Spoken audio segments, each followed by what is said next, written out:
Pagbasa mula sa aklat ni Propeta Jeremias. Noong mga araw na iyon, sinabi ng mga pinuno sa hari, "Kamahalan, dapat ipapatay si Jeremias." Sa kasasalita niya ay natatakot tuloy ang mga kawal pati ang mga mamamayan. Hindi nakatutulong sa bayan ang taong iyan. Manapay, ibig niyang mapahamak tayong lahat. Kaya't sinabi ni Haring Sedekias, "Kung gayon, gawin ninyo sa kanya ang ibig ninyo. Hindi ko kayo mapipigil." Dinakip nila si Jeremias at dinala sa may balon ni Prinsipe Malkias sa himpilan ng mga bantay. Matapos talian ng lubid, inihugos nila si Jeremias sa balon. Hindi tubig, kundi burak ang laman ng balon, kaya't lumubog siya sa putik. Pumunta roon si Ebed-Melech at sinabi sa hari, "Kamahalan, masama ang ginawa ng mga pinuno. Inihulog nila sa balon si Jeremias. Maaaring mamatay siya sa gutom pagkat wala ng pagkain sa lungsod."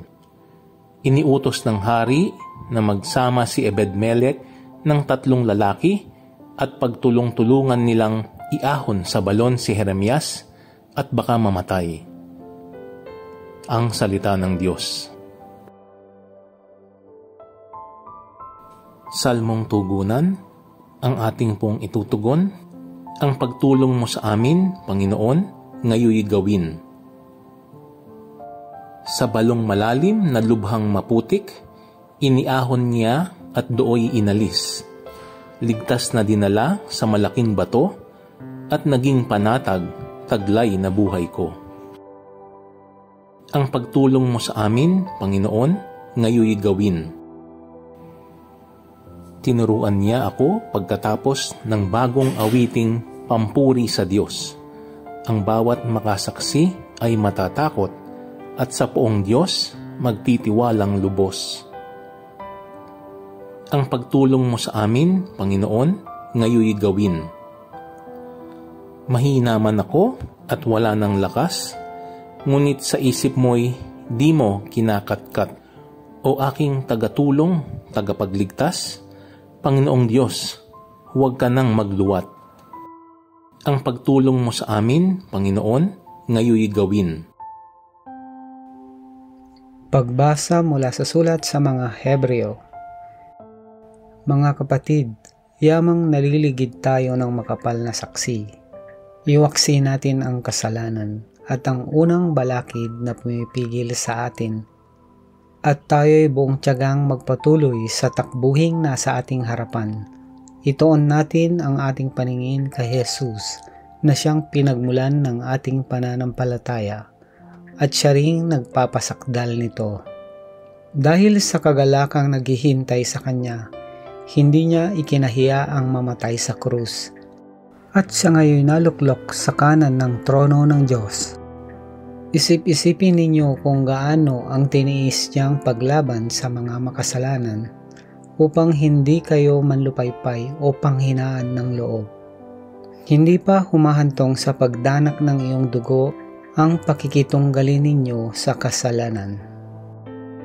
Ang salita ng Diyos. Salamat sa Diyos.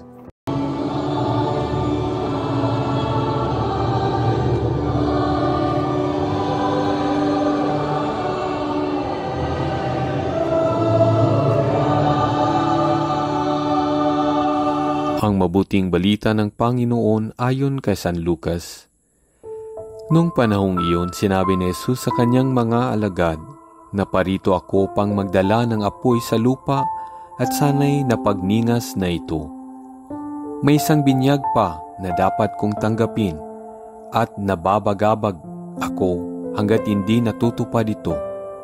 Akala ba ninyo'y pumarito ako upang magdala ng kapayapaan sa lupa?